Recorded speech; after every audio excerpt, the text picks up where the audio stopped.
오늘 보실 말씀은 디모데전서 5장 1절에서 16절까지의 말씀이 되겠습니다. 오늘 좀 말씀이 깁니다. 5장 1절에서 16절까지의 말씀. 아마 그런 분들이 계실 수 있을 것 같습니다. 아니, 강 목사가 웬일로 이렇게 1절부터 16절까지 많은 양을 이 짧은 시간에 다 다룬다는 이런 또 생각을 하실 수가 있을 텐데, 오늘은 이게 지금 이 1절부터 16절까지가 도저히 중간에 끊을 수가 없어서 오늘 다 다뤄야 되는 만큼 조금 여러분들이 시간이 좀 오버가 되더라도 여러분들이 좀 인내하시면서 오늘 말씀을 들어주시기를 부탁을 드리면서, 말씀이 길기 때문에 디모데전서 5장 1절에서 3절까지의 말씀만 또 함께 읽도록 하겠습니다. 같이 읽겠습니다.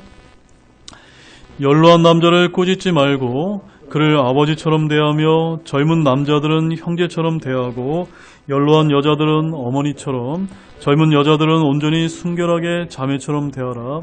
참 과부인 과부들을 존경하라.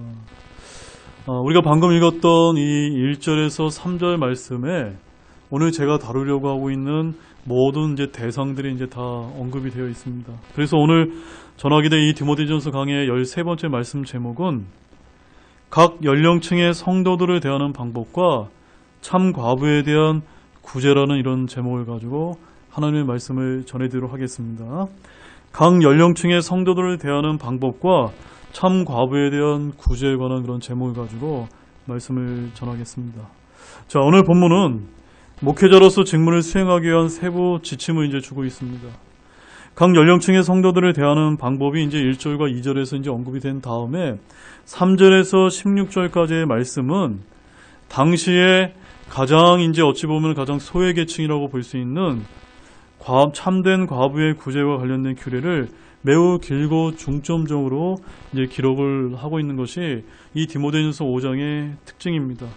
아무튼 교회는 가난하고 외로운 이들에게 특별한 관심을 가져야 되는데, 당시에는 누가 그랬다는 것을 우리가 알 수가 있습니까?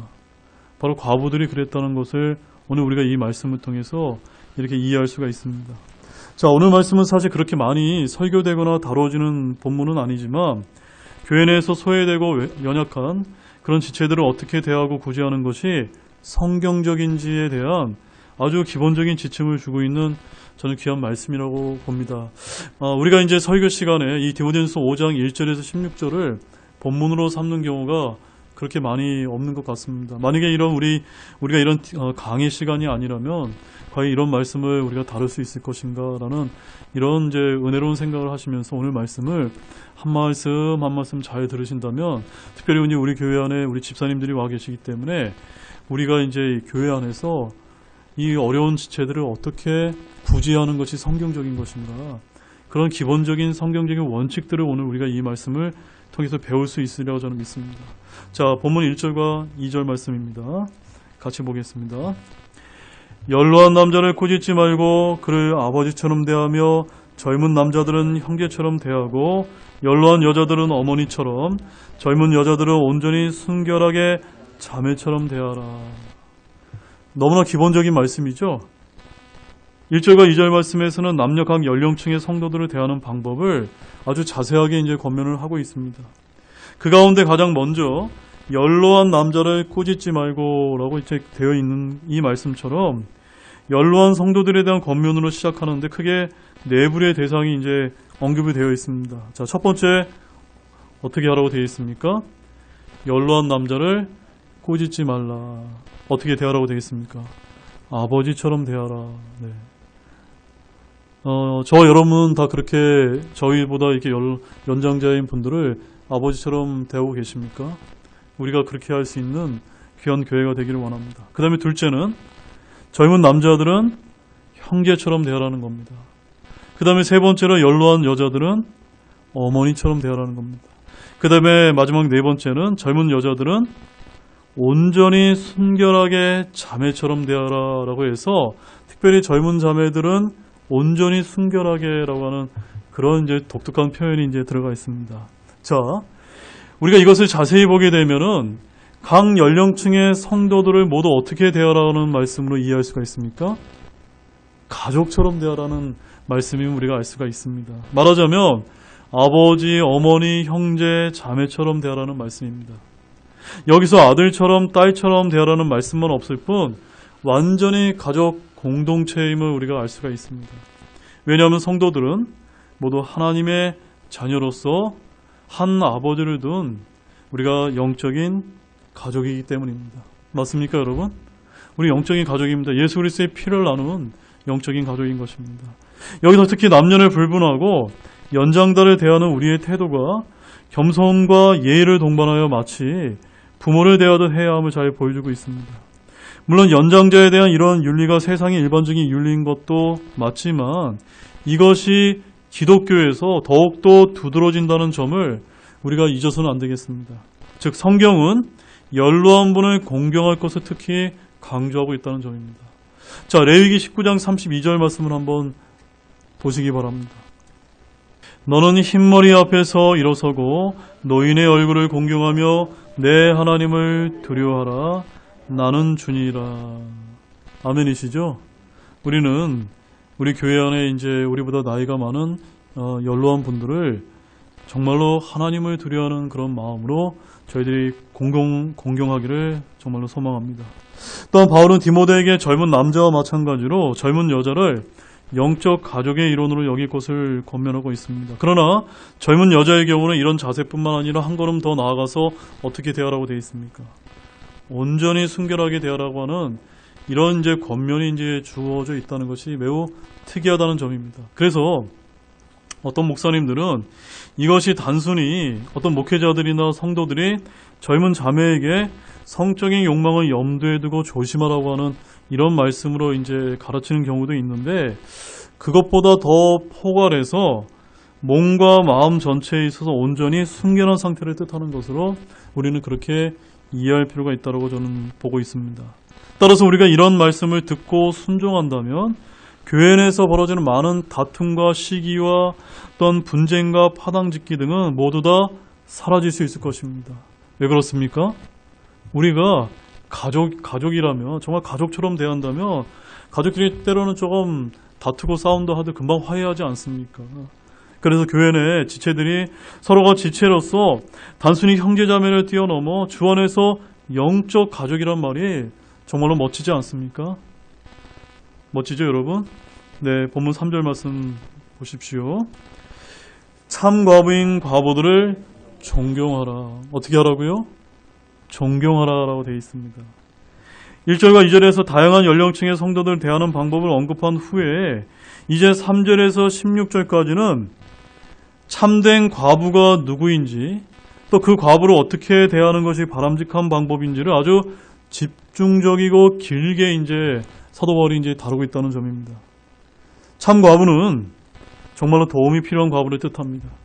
다시 말하면 이들은 스스로 살아갈 만한 능력이 없거나 자신을 돌아볼 신척이 없는 가난한 과부를 지칭하는 말씀입니다.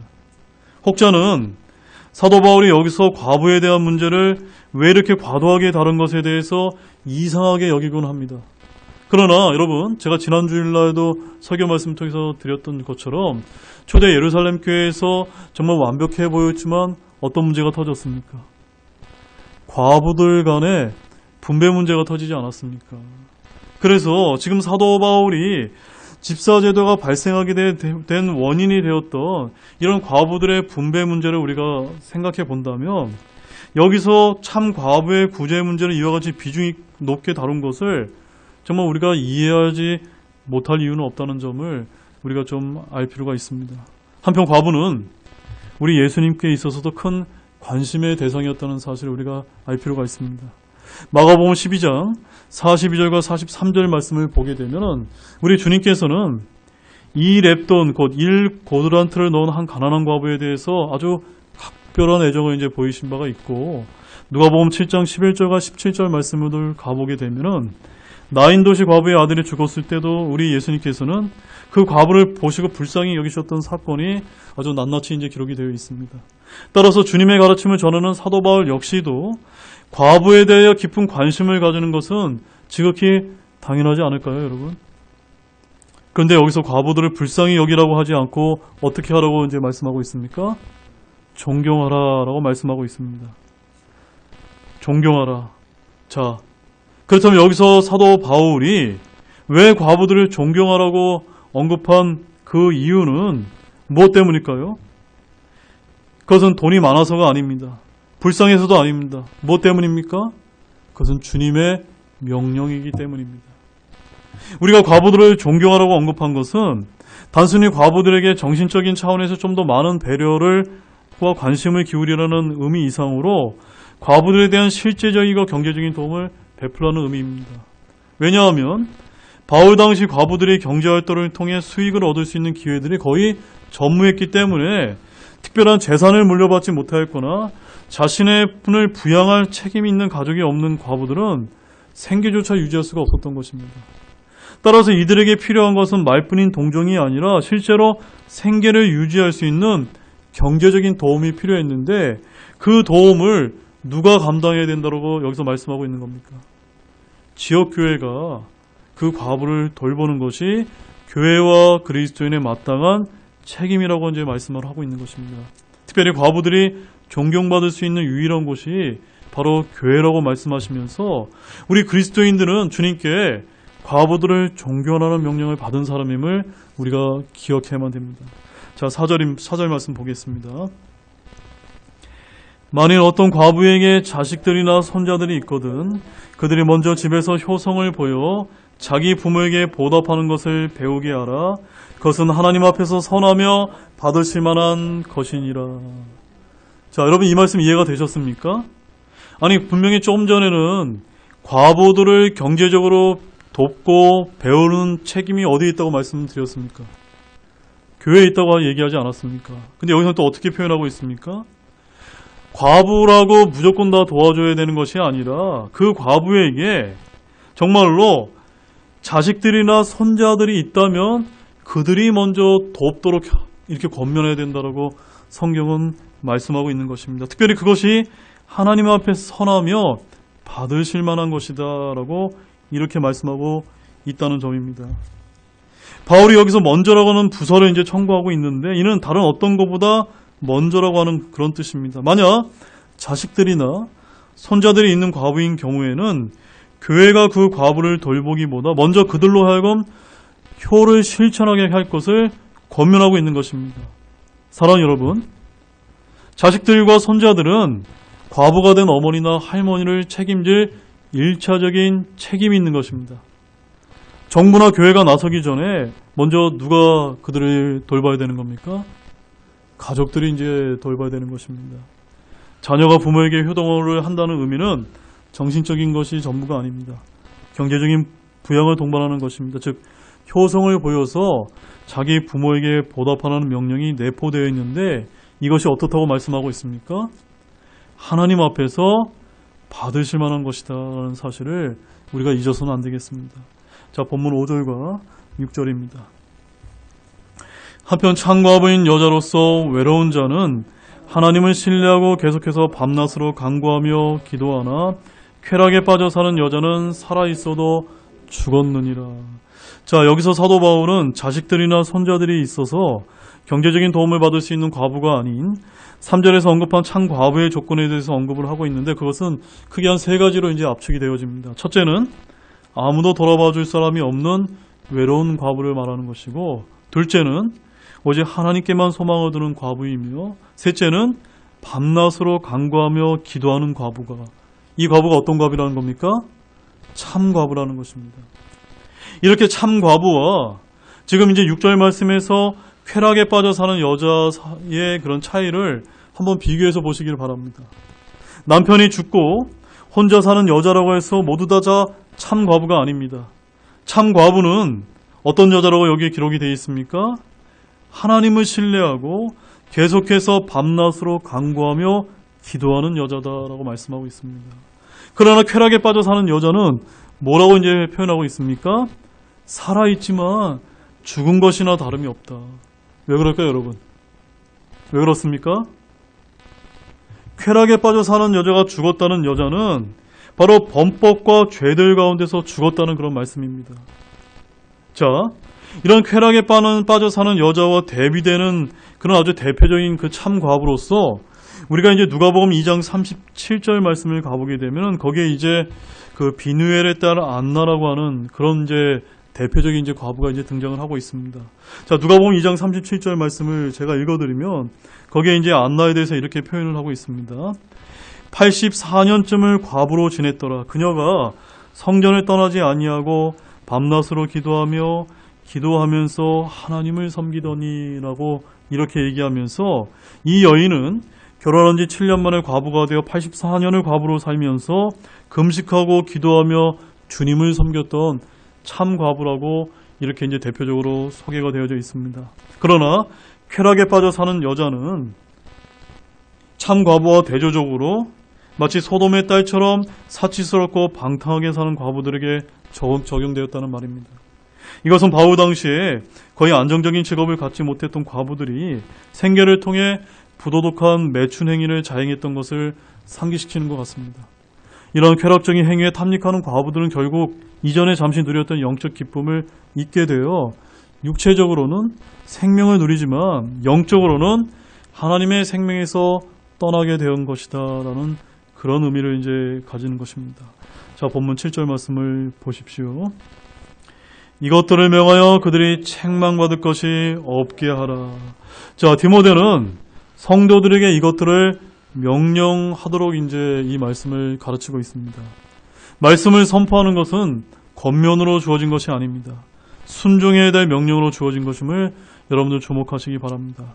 말씀을 듣고 참조하라는 것이 아닙니다. 사정이 되면 우리가 해도 되고 안 되면 말고 그런 식이 아니라 순종해야 될 명령으로 여러분들 받으시기 바랍니다. 참과부에 대한 이 규례의 말씀은 우리 그리스도인이 반드시 기억하고 그대로 따라야만 됩니다. 그리스도인으로서 과부가 된 어머니나 할머니에게 경제적인 부양을 거부하는 자식들이나 손자들이라면 책망을 받아야 마땅하다는 이 말씀을 우리가 기억해야만 됩니다. 그래서 이들에 대해 성경은 8절 말씀에서 이렇게 이제 이야기하고 있습니다. 8절 같이 보겠습니다. 그러나 누가 자기 친족, 특히 자기 집사람을 부양하지 아니하면 그는 믿음을 부인한 자여 불신자보다 나쁜 자니라. 내가 이제 그리스도인이라고 이야기하면서 신앙을 가지고 사는 그런 크리스찬이라고 이야기하면서 자기 어머니와 할머니와 자기 친족이나 자기 집사람을 부양하지 아니하면 어떤 자라고 여기서 말하고 있습니까? 믿음을 부인한 자여 불신자보다 더 나쁘다고 이렇게 이제 성경은 우리에게 이제 이야기하고 있는 것입니다. 따라서 홀로 된 어머니, 할머니를 버려두고 돌보지 않는 그리스도인들은 믿음을 부인한 자여 불신자보다 나쁜 자라는 이런 말씀을 우리가 엄중한 경고로 받아들이기 원합니다. 사랑하는 여러분, 하물며 하나님의 놀라운 사랑의 법을 성취하신 예수 그리스도에 대한 믿음을 가진 우리 신자들이 어떻게 불신자들보다 공경에 맞지 않는 친족이나 또 직계 가족 중에 과부를 소홀히 여길 수 있단 말입니까? 직계 가족에 대한 부양은 인간의 원초적인 책무로서 이를 이행하지 않는 자는 하나님의 공의로운 심판에서 결코 자유롭지 못할 것입니다. 자, 본문 9절과 10절 말씀입니다. 60세 이하의 과부는 수에 넣지 말라. 과부는 한 남자의 아내였던 자로서 선한 행위로 인해 좋은 평판이 있어 혹은 아이들을 양육하며 혹은 나그네들을 묵게 하며 혹은 성도들의 발을 씻겨주며 혹은 고난받는 자들을 구제하며 혹은 모든 선한 일을 부지런히 따른 자라야 하리라.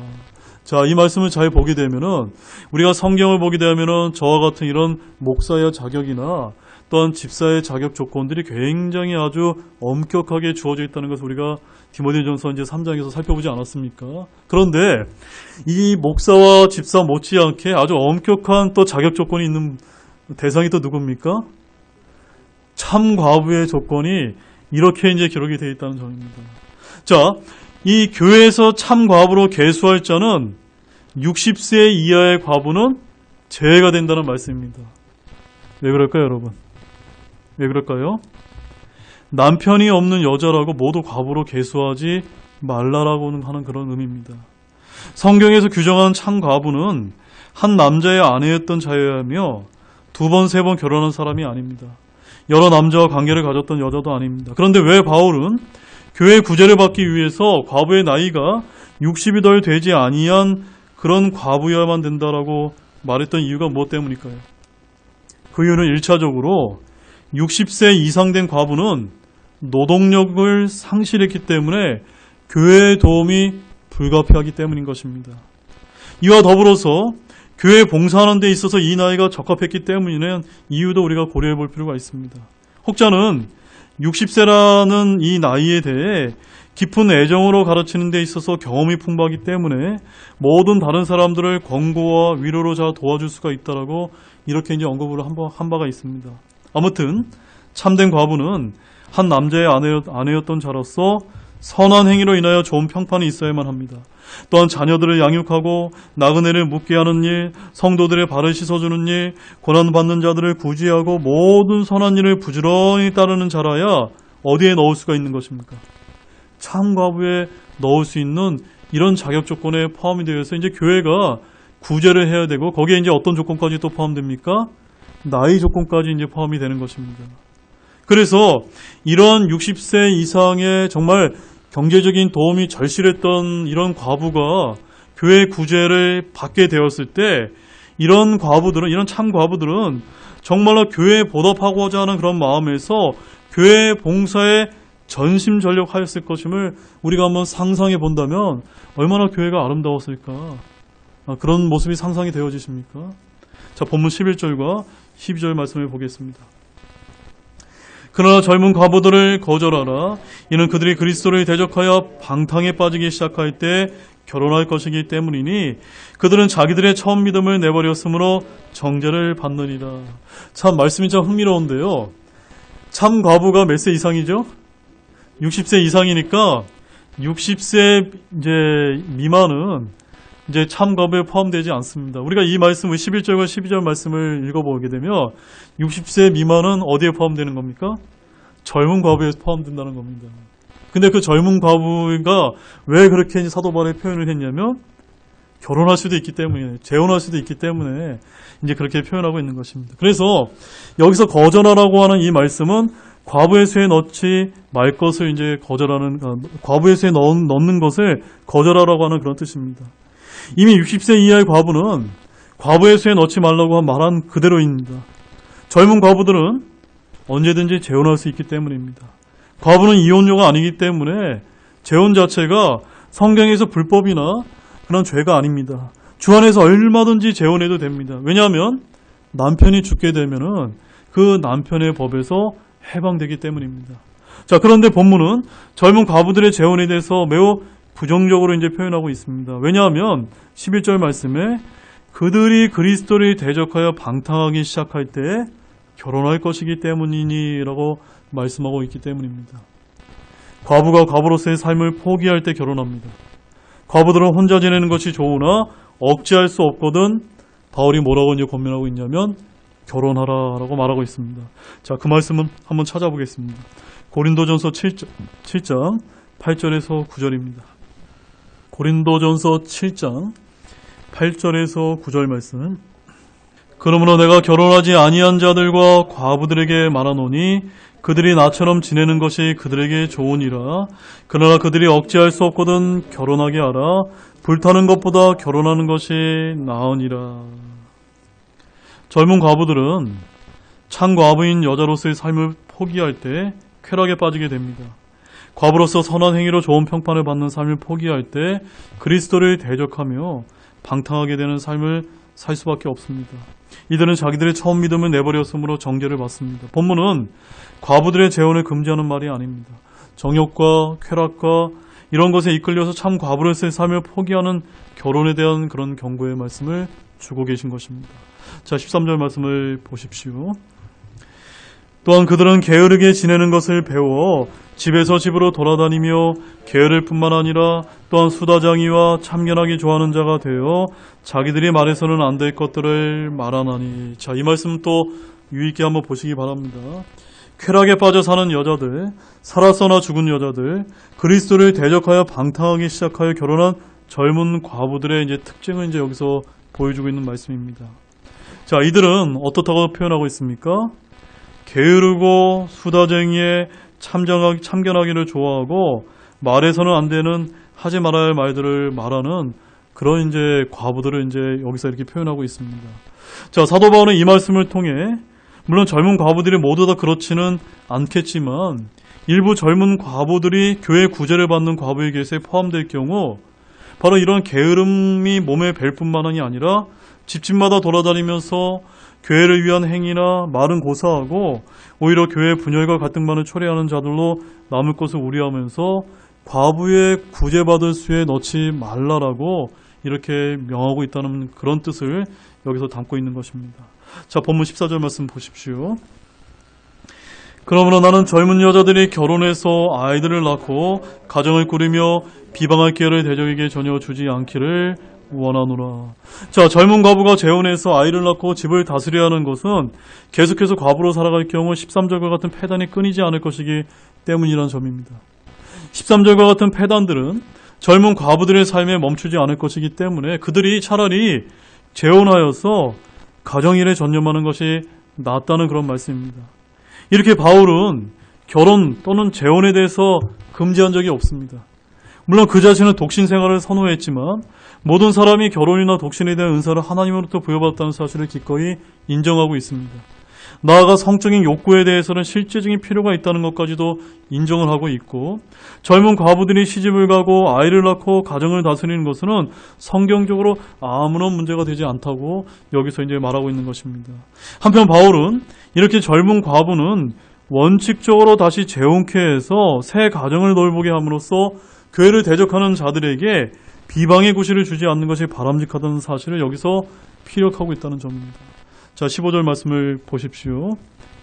이는 어떤 자들이 이미 사탄을 따라 돌아섰기 때문이라. 자, 바울은 젊은 과부들로 하여금 재혼케 함으로써 새 가정을 돌보게 함으로써 대적에게 비방할 기회를 조금 더 주지 말기를 원한다고 14절과 15절에서 그 이유를 이제 밝히고 있습니다. 그 이유는 무엇입니까? 바로 이미 사탄을 따라 돌아선 자들이 있기 때문이라고 지금 말하고 있는 것입니다. 이와 같이 단호한 어법으로 보건대 바울은 젊은 과부들 가운데 이러한 결과를 이미 나왔거나 직면한 이들을 잘 알고 있었던 것으로 보입니다. 사랑하는 여러분, 이처럼 교회 내에서도 결혼 문제에 관한 이미 사탄을 따라 돌아선 이들이 많다는 것을 우리가 기억해야만 됩니다. 젊은 여자들이 결혼하는 것 대신에 동거만 지속하고 결혼해도 자식을 갖지 않는 딩크족, 언제든지 이혼할 수 있는 계약 결혼 등은 음행의 영에 사로잡힌 마귀들의 교리라는 것을 아시기 바랍니다. 어떤 자들이 이미 사탄을 따라 돌아섰다고 말하는 것은 악하고 음란한 이 세대의 특징이라는 것입니다. 특별히 오늘날 동성연애, 동성간 결혼까지 외치는 이들에 대해서 호의적인 그리스도인들 역시도 이미 사탄을 따라 돌아선 것이라는 사실을 우리가 또한 기억해야만 됩니다. 자, 마지막 16절 말씀을 보십시오.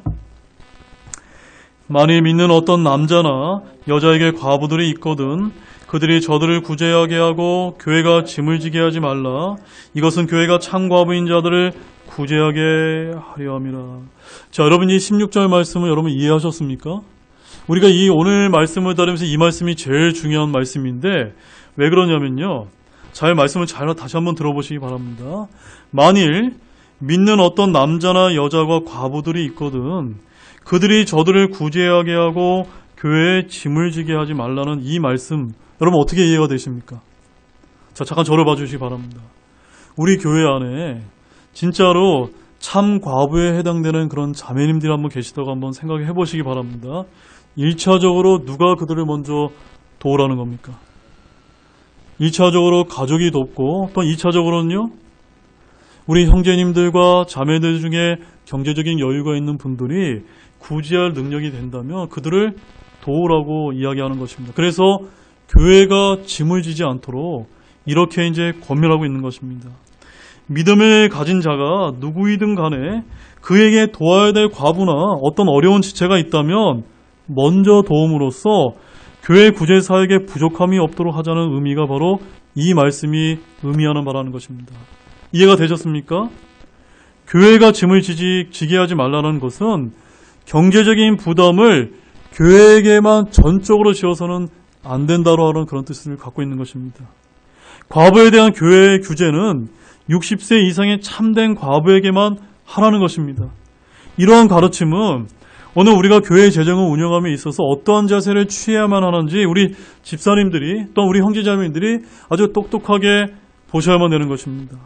즉, 교회의 재정은 성도들의 헌금으로 자발적으로 모여진 그런 돈이기 때문에 반드시 꼭 필요한 것을 위해 쓰여져야만 되는데, 이를 위해서는 조금의 불필요한 낭비도 있어서는 안 돼야만 된다는 사실입니다.